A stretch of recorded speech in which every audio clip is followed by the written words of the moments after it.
ಆತ್ಮೀಯರೇ, ನಮಸ್ಕಾರ. ಏನನ್ನ ಸರ್ ಎಕ್ಸ್‌ಪ್ಲೇನ್ ಮಾಡ್ಬೋದು ಅಂತ ಒಂದು ಸುಮ್ಮನೆ ಇಮ್ಯಾಜಿನೇಷನ್ ಮಾಡಿ ನೋಡೋಣ. ಇದು ನಮ್ಮ ಮನೆ ಎದುರಿಗೆ ಇರ್ತಕ್ಕಂಥ ಆ, ಒಂದು ಮರ. ಇದು ಹೊಂಗೆ ಮರ, ಹೊಂಗ್ಯಾಮಿಯಾ ಅಂತ ಏನು ಕರಿತೀವಿ, ಹೊಂಗೆ ಮರ. ಹೊಂಗೆ ಮರ ಇದು. You can see that. ಸ್ವಲ್ಪ ನಿಮಗೆ ಚೆನ್ನಾಗಿ ಕಾಣುತ್ತೆ ಅಂದ್ಕೊಂಡಿದ್ದೀನಿ. ಆ, ಈ ಮರಕ್ಕೂ ಏನು ಸರ್, ಇದು ಏನು ಹೇಳ್ತಾ ಇದ್ದೀರಿ ನೀವು? ರಾತ್ರಿ ರಾತ್ರಿ ಮರ ಹತ್ತಿಸ್ತೀರಾ ಸರ್? ನಿಮಗೆ ಗೊತ್ತಿದೆ, ವಿ ಹ್ಯಾವ್ ಬೀನ್ ಅಂದರೆ ನಾನು ಬಹಳ ಏನು ಈ ಆರ್ಟಿಮಿಸ್ಟು, ARTEMIS ಆರ್ಟಿಮಿಸ್ಟು ಅಂದರೆ ಏನು, ಚಂದ್ರನ ಒಂದು ಸುತ್ತು ಹಾಕಿ ಬರಲಿಕ್ಕೆ ಹೋದಂಥ ಆರ್ಟಿಮಿಸ್ಟು. ಅದರಲ್ಲಿ ಇರ್ತಕ್ಕಂಥ 4 ಗಗನಯಾನಿಗಳು ನಿಮಗೆ ಗೊತ್ತಿದೆ. ಅದರಲ್ಲಿ 3 ಜನ ಅಮೆರಿಕದವರು, ಒಬ್ಬರು ಕೆನಡಾದ ಗಗನಯಾನಿ ಇದ್ದಾರೆ.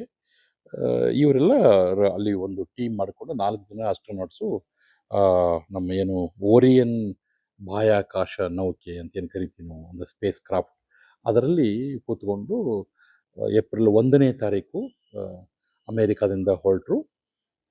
ಅಂದರೆ ನಾಸಾ ಎಕ್ಸ್ಪೆರಿಮೆಂಟ್ ಇದೆಲ್ಲ, ಅಥವಾ ನಾಸಾ ಎಕ್ಸ್ಪಿಡಿಷನ್ ಅಂತ ಕರಿಬೋದು. ಅವರು ಅಲ್ಲಿ ಹೋಗಿ ಏನು ಬಹಳ ಇಂಪಾರ್ಟೆಂಟ್ ವರ್ಕ್ ಏನು, ದ ಟಾಸ್ಕ್ ಏನಂದರೆ, ಅವರು ಚಂದ್ರನ ಒಂದು ಸುತ್ತು ಹಾಕಿ ಬರಲಿಕ್ಕೆ, ಚಂದ್ರನ ಅರೌಂಡ್ ದ ಮೂನ್ ಅಲ್ವಾ.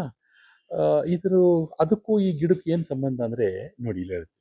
ಈಗ ಏನಾಗ್ತಿದೆ ಇಲ್ಲಿ, ನಮ್ಮನೆ ಗೇಟಿಗೆ ಸಂಬಂಧಿಸಿದ ಹಾಗೆ, ಅಥವಾ ಗೇಟ್ ಹತ್ರ ಒಂದು ಇಲೆಕ್ಟ್ರಿಕ್ ಏನು ಸ್ಟ್ರೀಟ್ ಲೈಟಿನ ಪೋಲ್ ಇದೆ, ಇಲ್ಲಿ ಕಾಣ್ತಿದೆ ನಿಮಗೆ. ಸ್ಟ್ರೀಟ್ ಲೈಟ್ ಪೋಲ್ ಇದೆ, ಇಲ್ಲೊಂದು ಸ್ಟ್ರೀಟ್ ಲೈಟ್ ಇದೆ ಈಗ. ಓಕೆ, ಹಾಂ. ಅದರ ಬೆಳಕು ನಮ್ಮ ಮನೆಯ ಮುಂದೆ, ಅಂದರೆ ನಮ್ಮ ರೋಡ್ ಏನಿದೆಯಲ್ಲ, ರೋಡಿನ ಆ ಬದಿಗೆ, ಇನ್ನೊಂದು ಬದಿಗೆ ಇದು ಗಿಡ ಇದೆ. ಓಕೆ, ಆ ಗಿಡದ ಮೇಲೆ ಬಿದ್ದಿದೆ. ನಾನು ಈಗ ಊಟ ಮಾಡಿ ಹೊರಗಡೆ ಬಂದೆ ವಾಕ್ ಮಾಡೋಣ ಅಂತ. ಅವಾಗ ನೋಡಿದ್ರೆ, ಇದು ಈ ಗಿಡ ನನಗೆ ನೋಡಿದ್ರೆ ಟಕ್ ಅಂತ ನೆನಪಾಯ್ತದು. ಅಂದರೆ ಸದಾಶಿವನಿಗೆ ಅದೇ ಧ್ಯಾನ ನನಗೆ. ನಾನು ಈ ಆರ್ಟಿಮಿಸ್ ಲೋಕದಲ್ಲೇ ಇದ್ದೀನಿ. ಕಳೆದ ಒಂದು 3-4 ವರ್ಷದಿಂದ ಆರ್ಟಿಮಿಸ್ನ ಎಲ್ಲ ಅಪ್ಡೇಟ್ಸ್ ತೊಗೊಂಡ್ರೆ ಅದೇನು ಥ್ರಿಲ್ಲಿಂಗು, ಅದೇನು ಅಮೇಝಿಂಗು, ಅದೆಂಥ ಸಾಹಸ ಅನಿಸುತ್ತೆ ಅಲ್ವಾ. ಅದರ ಡೀಟೇಲ್ಸ್ ನಿಮಗೆ ಪ್ರೀವಿಯಸ್ ವೀಡಿಯೋದಲ್ಲಿ ಹೇಳಿದ್ದೀನಿ. ಈ ಮರ ನಮಗೇನಾಗಿದೆ ಅಂದರೆ, ಈಗ ಅದ್ರ ಎದುರಿಗೆ ಇರ್ತಕ್ಕಂಥ ಲೈಟಿನ ಬೆಳಕಿನಲ್ಲಿ ಒಂದು ಭಾಗ ಮಾತ್ರ ನಮಗೆ ಕಾಣ್ತಿದೆ. ಅದರ ಹಿಂಬದಿಯ ಭಾಗ ಅಂದರೆ, ನೋಡಿ ನಾನು ಸ್ವಲ್ಪ ಮುಂದೆ ಹೋಗಿ ತೋರಿಸ್ತಾ ಇದ್ದೀನಿ, ನೀವು ತೋರಿಸಿ ಪ್ರಯತ್ನ ಮಾಡ್ತೀನಿ. ಆ ಮರದ ಇನ್ನೊಂದು ಭಾಗ ನಮಗೆ ಕಾಣ್ತಿಲ್ಲ ಅಲ್ವಾ. ನಮಗೆ ಇದಿಷ್ಟೇ ಕಾಣ್ತಾ ಇದೆ, ಹಾಗಾಗಿ ಅದರ ಇನ್ನೊಂದು ಭಾಗ ಕಪ್ಪು ಕಪ್ಪಿದೆ, ನಮ್ಗೆ ಕಾಣ್ತಾ ಇಲ್ಲ. ನಮಗೆ ಇದೇ ಥರದ ಅನುಭವ ಪ್ರತಿ ಸಾರಿನೂ ಆಗುತ್ತೆ. ಯಾವಾಗ? When we look at moon. ಚಂದ್ರ ನೋಡಿದಾಗ ಇದೆ ನಮಗೆ. ಅಂದರೆ ನಾವು ಭೂಮಿಯಿಂದ ನೋಡಿದಾಗ ಚಂದ್ರನ ಒಂದು ಮಗ್ಗಲು, ಒಂದು ಭಾಗ, ಒಂದು ಸರ್ಫೇಸ್ ಮಾತ್ರ ನಮ್ಗೆ ಕಾಣ್ತಾ ಇತ್ತು ಮನುಷ್ಯರಿಗೆ ಇಲ್ಲಿವರೆಗೂ. ಈ ಪ್ರಪಂಚದ ಪ್ರಾರಂಭದಲ್ಲೂ ನಮ್ಮ ಚಂದ್ರನ ಒಂದು ಮುಖ ಮಾತ್ರ ಕಾಣ್ತಾ ಇತ್ತು. ಚಂದ್ರನ ಆ ಬದಿ, ಇನ್ನೊಂದು ಬದಿ, ಆ ಕಡೆ ಹಿಂದ್ಗಡೆ ಏನಿದೆಯಲ್ಲ, ಅದು ನಮಗೆ ಕಾಣ್ತಿರ್ಲಿಲ್ಲ, ನಮ್ಗೆ ಕಂಡೇ ಇರಲಿಲ್ಲ. ಇವತ್ತು ಆ್ಯಕ್ಚುಲಿ ಏನು ಈ 2ನೇ ತಾರೀಕು ಏಪ್ರಿಲ್ ಇದೆಯಲ್ಲ, ಮಂಗಳವಾರ, ಇವತ್ತು ನೋಡಿ ಎಷ್ಟು ಚೆನ್ನಾಗಿದೆ. ಮಂಗಳವಾರ ದಿನ ಆ ಆರ್ಟಿಮಿಸ್ ಏನು ಆ ಇಡೀ ಗಗನಯಾತ್ರಿಗಳು ಕೂತ್ಕೊಂಡಂಥ ಆ ಸ್ಪೇಸ್ ಕ್ರಾಫ್ಟು ಚಂದ್ರನ ಸುತ್ತಲೂ ಸುಮಾರು 7 ತಾಸು ಅವರು ಒಂದು ಸುತ್ತು ಹಾಕ್ತಿದ್ದಾರೆ, ಒಂದು ರೌಂಡ್ ಹೋಗ್ತಿದ್ದಾರೆ.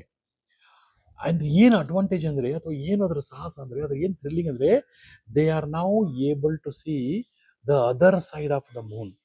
ಚಂದ್ರನ ಇನ್ನೊಂದು ಮಗ್ಗಲು, ಚಂದ್ರನ ಇನ್ನೊಂದು ಮುಖ ಇದೆಯಲ್ಲ, ಅಥವಾ ಇನ್ನೊಂದು ಆ ಕಡೆ ಎಂಡ್ ಇದೆಯಲ್ಲ, ಆ ಕಡೆ ಭಾಗ ಇದೆ, ಅದನ್ನ ನೋಡುವ ಪರಮ ಪುಣ್ಯವಂತರು ಇವರು 4 ಜನ. They are the first persons in the entire mankind history who are able to see the other side of the moon. Wow, ಹೆಂಗ್ ಚೆನ್ನಾಗಿದೆ ಅಲ್ರಿ ಇದು, ಎಷ್ಟು ಚೆನ್ನಾಗಿದೆ.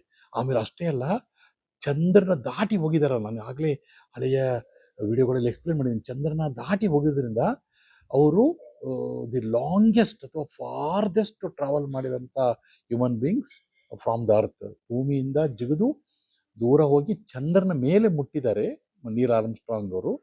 ಅದನ್ನು ಚಂದ್ರನ ದಾಟಿ ಹೋಗಿ ಇವರು ಲಾಂಗೆಸ್ಟ್ ಅಥವಾ ಫಾರ್ದೆಸ್ಟ್ ಅಂತಂತಾರಲ್ಲ, ಅಷ್ಟು ದೂರಕ್ಕೆ ಪ್ರಯಾಣ ಬೆಳೆಸಿದಂಥ ಮೊದಲಿಗರು ಈ 4 ಜನ ಪುಣ್ಯವಂತ ಆಸ್ಟ್ರೋನಾಟ್ಸ್. ಅದರಲ್ಲಿ ನಮ್ಮ ಕ್ರಿಸ್ಟಿಯನ್ ಕೋಚ್ ಅಂತಕ್ಕಂಥ ಒಬ್ಬರು ಲೇಡಿ ಇದ್ದಾರೆ, ಅವ್ರ ಬಗ್ಗೆನೇ ಒಂದು ಸ್ಪೆಷಲ್ ಎಪಿಸೋಡ್ ನಿಮಗೆ ಮಾಡಿದ್ದೆ ನಾನು. ಎಂಥ ಅದ್ಭುತವಾದಂಥ ಸನ್ನಿವೇಶ. ಅವರು ಆ ಕ್ರಿಸ್ಟಿಯಾನೋ ಕೋಚ್ ಅವರು, ಆ 4 ಜನ ಇದಾರಲ್ಲ, ಅವ್ರು ಎಷ್ಟು ಚೆನ್ನಾಗಿ ಅದನ್ನ ತಮ್ಮ ಅನುಭವವನ್ನ, ಅಂದ್ರೆ ಚಂದ್ರನ ನೋಡಿದಾಗ ಅವರಿಗೆ ಅನಿಸಿಕೆಗಳನ್ನ ಹೇಳಿದ್ದಾರೆ. ಎಷ್ಟು ಚೆನ್ನಾಗಿ ಹೇಳಿದ್ರು ಗೊತ್ತಾ ಇವತ್ತು? ಬಹಳ ಚೆನ್ನಾಗಿದೆ. ಅವ್ರು ಹೇಳ್ತಾರೆ, ಭೂಮಿಯಿಂದ ಕಾಣುವ ಬಿಳಿ ಮತ್ತು ಬೂದು ಬಣ್ಣದ, ಅದರ ಒಂದು little bit grey and most white ಅಂತೀವಿ ನಾವು, ಆ ಥರದ ಗೆರೆಗಳು ನಮಗೆ ಚಂದ್ರ ಮೇಲೆ ಕಾಣ್ತವೆ. ಅದನ್ನ ನೋಡಿದ ಹಂಗ್ ಅನಿಸ್ತಾ ಇರುತ್ತೆ ನಮ್ಗೆ ಇಲ್ಲಿಂದ ಭೂಮಿ ನೋಡಿದ್ರೆ. ಆದರೆ ಆಕ್ಚುಲಿ ಚಂದ್ರ ಹತ್ರ ಹೋಗಿ ನೋಡಿದಾಗ ಅವ್ರಿಗೆ ಅನ್ಸಿದ್ದು, ಕ್ರಿಸ್ಟಿಯಾನ ಕೋಚಿಗೆ ಅನ್ಸಿದ್ದು, ಅವರ ಟೀಮಿಗೆ ಅನಿಸ್ತಾ ಇರೋದು ಅಂದ್ರೆ, ಅವನು ಜಾಸ್ತಿ ಬ್ರೌನಿಶ್ ಇದ್ದಾನೆ ಚಂದ್ರ, ಕಂದು ಬಣ್ಣದ ಚಂದ್ರ ಅಂತ ಹೇಳ್ತಾನೆ. ಅಪ್ಪಪ್ಪಾ, ನೋಡಿ ಅವರು ಚಂದ್ರನ ಇನ್ನೊಂದು ಕಲರ್ ಕೂಡ ಅವ್ರು ಕಂಡಿದೆ. ಅದಕ್ಕೆ ಹೇಳ್ತಾರೆ ಅವರು, ನಾನು ಚಂದ್ರನನ್ನು ಹೆಚ್ಚು ಹೆಚ್ಚು ಇನ್ನೂ ಹೆಚ್ಚು ನೋಡುತ್ತೇನೆ, ಅದು ಹೆಚ್ಚು ಕಂದು ಬಣ್ಣದ್ದಾಗಿ ಕಾಣುತ್ತದೆ. ಚಂದ್ರನ ಮೇಲೆ ಸಣ್ಣ ಸಣ್ಣ ರಂಧ್ರಗಳಿದ್ದು ಅವು ದೀಪಗಳಂತೆ ಹೊಳೆಯುತ್ತಿವೆ ಅಂತ ತಮ್ಮ ವಿಶಿಷ್ಟವಾದ, ಅತ್ಯಂತ ರೋಚಕವಾದಂಥ ಅನುಭವವನ್ನ ಇವತ್ತು ನಮ್ಮ ಜೊತೆಗೆ ಹಂಚ್ಕೊಂಡಿದ್ದಾರೆ.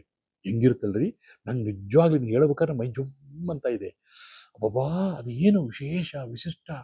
ಅವ್ರು ಮೊನ್ನೆ ಹೋಗ್ಬೇಕಾದ್ರೆ ಗಗನಯಾತ್ರಿಗಳು ಇನ್ನೂ ಸ್ಪೇಸಲ್ಲಿದ್ರು. ಅಲ್ಲಿಂದ ಅವರ ಒಂದು ಏನು ಸ್ಪೇಸ್ ಕ್ರಾಫ್ಟಿನ ಕಿಟಕಿ ಇರುತ್ತಲ್ಲ, ಅಂದ್ರೆ ವಿಂಡೋ ಅನ್ಕೊಳ್ಳೋಣ, ಅದ್ರ ಮುಖಾಂತರ ಭೂಮಿ ನೋಡ್ತಾರೆ. ಅದರ ಪಿಕ್ಚರ್ಸ್ ಕಳಿಸಿದ್ದಾರೆ. ಮಕ್ಕಳು ಇದನ್ನೆಲ್ಲ ನೋಡ್ಬೇಕ್ರಿ. ದಯವಿಟ್ಟು ನಿಮ್ಮ ಮಕ್ಕಳಿಗೆ ಕಳಿಸಿ, ನಾನು ತೋರಿಸಿ, ನಾನು ಕಳಿಸ್ತೀನಿ ಈಗ. ಆ ಭೂಮಿಯ ಚಿತ್ರ ಎಷ್ಟು ಚೆನ್ನಾಗಿದೆ, ಎಷ್ಟು ಏನು ನಯನ ಮನೋಹರವಾಗಿದೆ ಅಂದರೆ, ನಾನಂತೂ ಅದನ್ನು ನಿನ್ನೆಯಿಂದ ಒಂದು 10 ಸಾರಿ ಅದನ್ನು ಝೂಮ್ ಮಾಡಿ ನನ್ನ ಮೊಬೈಲಲ್ಲಿ, ನನ್ನ ಸಿಸ್ಟಮಲ್ಲಿ, ನಮ್ಮ ಟಿ ವಿಲೆಲ್ಲ ಹಾಕಿ ನೋಡಿದೆ ನಾನು. ಓ, ಭೂಮಿ ಇಷ್ಟು ಚೆನ್ನಾಗಿದೆಯಾ ಅಂತ. ಯಾಕಂದರೆ ನಮಗೆಲ್ಲ ಭೂಮಿಯ ಪರಿಪೂರ್ಣ ಚಿತ್ರಣ ನೋಡೋಕ್ಕೆ ಆಗಲ್ಲ. ನಾವು ಭೂಮಿ ಮೇಲಿರೋದನ್ನ ನೋಡೋಕ್ಕಾಗಲ್ಲ. ಭೂಮಿಯಿಂದ ದೂರ ಹೋಗಿ ನೋಡಿದಂಥ ಈ ಪುಣ್ಯವಂತರು, ಅಬ್ಬಬ್ಬಾ! ಅಂಥ ಧೈರ್ಯಶಾಲಿಗಳು, ಎಂಥ ಪುಣ್ಯವಂತರು ಅನಿಸುತ್ತೆ. ನಮ್ಮ ಮಕ್ಕಳು ಇದನ್ನು ಕೇಳ್ತಕ್ಕಂಥ ಸಾವಿರಾರು ಜನಗಳಲ್ಲಿ ನಿಮ್ಮ ಮಕ್ಕಳು ಒಬ್ಬರಾಗಿ ಇಂಥ ಏನು ವಿಶೇಷವಾದ ಅನುಭವವನ್ನು ಅವ್ರು ಪಡ್ಕೊಳ್ಳಿ. ನಾನು ಹಗಲೆಲ್ಲ ಹೇಳ್ತಿರ್ತೀನಿ ಮಕ್ಕಳಿಗೆ ಪಾಠ ಮಾಡ್ಬೇಕಾದ್ರೆ, ನೆಕ್ಸ್ಟ್ ಜನ್ರೇಷನ್, ಇಲ್ಲ ಅಂದ್ರೆ ಅದರ next generation they will definitely have a life, easy life on Moon ಅಂತ ನಾನು ಬಲವಾಗಿ ನಂಬಿದ್ದೇನೆ ಮತ್ತು ಅದನ್ನು ಹಂಗೆ ಅಂದ್ಕೊಂಡಿದ್ದೀನಿ. ಆ ಥರಕ್ಕೆ ಬಹಳ ಚೆನ್ನಾಗಿ ಅವರು ಅಲ್ಲಿ ಟ್ರಾವೆಲ್ ಮಾಡ್ತಿದ್ದಾರೆ. ಅವರು ಈಗ ಇದಾದ ಮೇಲೆ ಸುಮಾರು ಏಪ್ರಿಲ್ 10th, ಅಂದರೆ ಶುಕ್ರವಾರ ದಿನ, ನಮ್ಮ ರಿಸಲ್ಟ್ ಡೇ ಅಂತ ಏನು ಕರಿತೀವಿ, ಅವತ್ತು ಅಲ್ಲಿಂದ ಚಂದ್ರನ ಒಂದು ಸುತ್ತು ಹಾಕಿ ಬಂದು ವಾಪಸ್ ಭೂಮಿ ಕಡೆ ಹೊರಡ್ತಾರೆ. ಅದಾದ ಮೇಲೆ 10ನೇ ತಾರೀಕು ಅಮೇರಿಕಾದ ಸ್ಯಾನ್ ಡಿಯಾಗೋ ಅಂತಿದೆಯಲ್ಲ, ನಿಮ್ಗೆ ಗೊತ್ತಿದೆ, ಅಲ್ಲಿಯ ಸಮುದ್ರದಲ್ಲಿ ಸ್ಪ್ಲಾಶ್ ಡೌನ್, ಅಂದರೆ ಅವರು ಅಲ್ಲಿ ಇಳಿತಾರೆ ಅನ್ನುವ ಒಂದು ಯೋಜನೆ ಇದೆ. ಅವರು ಸುರಕ್ಷಿತವಾಗಿ ಬರಲಿ ಅಂತೇಳಿ ನಾವೆಲ್ಲ ಆಶಿಸೋಣ, ಅಲ್ವಾ? ಈ ಈ ಈ ಗಗನಯಾತ್ರಿಗಳ ಜೊತೆಗೆ ಇವತ್ತು ಅಮೇರಿಕದ ಅಧ್ಯಕ್ಷ ಡೊನಾಲ್ಡ್ ಟ್ರಂಪ್, ಇದೆಲ್ಲ ಯುದ್ಧ, ಅದೆಲ್ಲ 108 ರಗಳೆಗಳ ಟೈಮಲ್ಲೂ ಕೂಡ ಆರ್ಟಿಮಿಸ್ 2ನ ಗಗನಯಾತ್ರಿಗಳ ಜೊತೆಗೆ ಇವತ್ತು ಡೊನಾಲ್ಡ್ ಟ್ರಂಪ್ ಮಾತನಾಡ್ತಾರೆ. ಮಾತನಾಡಿ ಅವ್ರನ್ನೆಲ್ಲ ಅಭಿನಂದಿಸ್ತಾರೆ. ಯಾರೇ ಅಭಿನಂದಿಸಕ್ಕೆ ಸಾಧ್ಯ ಇಲ್ಲ. Everybody has to appreciate them, congratulate them. ಆ ಥರಕ್ಕೆ ಇವತ್ತು ನಾಸಾದ ಒಂದು ಆಡಳಿತಾಧಿಕಾರಿ ಇದ್ದಾರೆ, ಜೇರೆಡ್ ಐಸಾಕ್ಮೆನ್ ಅಂತ, ಅವ್ರ ಜೊತೆ ಸೇರಿ ಟ್ರಂಪ್ ಅವರು ಈ ಓರಿಯನ್ ನೌಕೆಗೆ ಕರೆ ಮಾಡ್ತಾರೆ. ಏನು ಥ್ರಿಲ್ಲಿಂಗ್ ಇರುತ್ತಲ್ವ? ಎಷ್ಟು ದೂರದಲ್ಲಿ, 4,06,000 ಕಿಲೋಮೀಟರ್ ದೂರದಲ್ಲಿ ಇರ್ತಕ್ಕಂಥ ಆ ಗಗನಯಾತ್ರಿಗಳ ಜೊತೆಗೆ ಡೊನಾಲ್ಡ್ ಟ್ರಂಪ್ ಮಾತಾಡ್ತಾರೆ, ಹೇಳ್ತಾರೆ, ನಮಸ್ಕಾರ, ನೀವು ಒಂದು ಇತಿಹಾಸ ಸೃಷ್ಟಿ ಮಾಡಿದ್ದೀರಿ.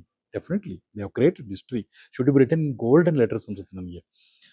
ಇಡೀ ಅಮೇರಿಕಾ ಅಂತ ಅವರು ಅಮೇರಿಕನ್ ಪ್ರೆಸಿಡೆಂಟ್ ಹೇಳಿದರೆ, ಇಡೀ ಮನುಕುಲನೇ ಹೆಮ್ಮೆ ಮಾಡಿದ್ದೀರಿ ಅಂತ ನಾನು ಹೇಳ್ಬೋದು. ನೀವು ಹೋಗಿ, ಮನುಷ್ಯರಲ್ಲಿ ಹೋಗಿ ಚಂದ್ರನ ಇನ್ನೊಂದು ಮುಖವನ್ನು ನೋಡಿದಿರಿ, ಅದೆಂಥ ಸಾಹಸಮಯ. ನಿಮ್ಮ ಬರುವಿಕೆಗೆ ನಾನು ಕಾಯ್ತಾ ಇದ್ದೀನಿ. ಇಂಟ್ರೆಸ್ಟಿಂಗ್ ಥಿಂಗ್, ಡೊನಾಲ್ಡ್ ಟ್ರಂಪ್ ಅವರ ಪರ್ಸನಾಲಿಟಿ ನಮಗೆಲ್ಲ ಗೊತ್ತೀಗ. ಅವ್ರು ಹೇಳ್ತಾರೆ, ನಾನು ಬಹಳ ಜನದ್ದೇನು ಇದನ್ನು ಮಾಡಲ್ಲ, ಏನು ಆಟೋಗ್ರಾಫ್ ಕೇಳಲ್ಲ ನಾನು, ಆದರೆ ನಿಮ್ಮ ಆಟೋಗ್ರಾಫ್, ನೀವು ಬಂದ ಮೇಲೆ ನಿಮ್ಮ ಆಟೋಗ್ರಾಫ್ ಪಡಿಲಿಕ್ಕೆ ನಾನು ಕಾಯ್ತಿದ್ದೀನಿ ಅಂತ ಹೇಳ್ತಾರೆ. ಅಬ್ಬಾ, ಇದಕ್ಕಿಂತ ಅಪ್ರಿಷಿಯೇಷನ್ ಬೇಕಾ ನಮಗೆ? ಇದಕ್ಕಿಂತ ಒಂದು ಏನು ಸಾಧನೆ ಅನಿಸುತ್ತಾ? ಎಂಥ ಅದ್ಭುತವಾದಂಥ ಕ್ಷಣಗಳು, ಎಂಥ ಒಂದು ರೋಮಾಂಚಕಾರಿ ಘಟನೆಗಳು. ಇದನ್ನ ಈ ಗಿಡ ನೋಡಿ ನಂಗೆ ನೆನಪಾಯ್ತು. ಈ ಗಿಡದ ಹೇಗೆ ಒಂದು ಮುಖ ನಮಗೆ ಕಾಣ್ತಿದೆ, ಇನ್ನೊಂದು ಅದ್ರ ಹಿಂಬದಿ ನಮ್ಗೆ ಕಾಣ್ತಾ ಇಲ್ಲ ಈಗಲ್ಲ, ಯಾಕಂದ್ರೆ ಅಲ್ಲಿ ನಾವು ನೋಡಕ್ ಬರಲ್ಲ ಅದು ಅಂತ. ಆ ಥರಕ್ಕೆ ಹಾಗೆ ಈ ಗಿಡವನ್ನೇ ನಾನು ಚಂದ್ರ ಅಂತ ನಾನು ಕಲ್ಪಿಸಿಕೊಂಡು, ಚಂದ್ರನ ಒಂದು ಮುಖ ಕಾಣ್ತಿತ್ತು, ಈಗ ಚಂದ್ರನ ಆ ಬದಿ, ಇನ್ನೊಂದು ಬದಿ, ಈಗ ನಾನು ಇದನ್ನ ನನ್ನ ಕ್ಯಾಮ್ರಾ ತಗೊಂಡು ಆ ಕಡೆ ಹೋಗಿ ನೋಡಿದ್ರೆ ಕಾಣುತ್ತಲ್ಲ ಆ ಥರಕ್ಕೆ ಅವರು 4 ಜನ ಅತ್ಯಂತ ಪುಣ್ಯವಂತರು ಚಂದ್ರನ ಇನ್ನೊಂದು ಮುಖವನ್ನು ದರ್ಶನ ಮಾಡಿ, ಚಂದ್ರದ ಪರಿಪೂರ್ಣ ದರ್ಶನ ಅಂತಾರಲ್ಲ, ಹಾಗೆ ಮಾಡಿ ವಾಪಸ್ 10ನೇ ತಾರೀಕು ಸುರಕ್ಷಿತವಾಗಿ ಭೂಮಿಗೆ ಮರಳಲಿ ಅಂತ ಪ್ರಾರ್ಥಿಸೋಣ. ಮಕ್ಕಳಿಗೆ ಇದನ್ನೆಲ್ಲ ಹೇಳಿ ಹೇಗನ್ನಿಸ್ತು ಮಕ್ಕಳೇ? ಚೆನ್ನಾಗಿ ಅನಿಸ್ತಾ? Thrilling, amazing, should be. Once again will catch you with the next episode. Till then, good night, take care.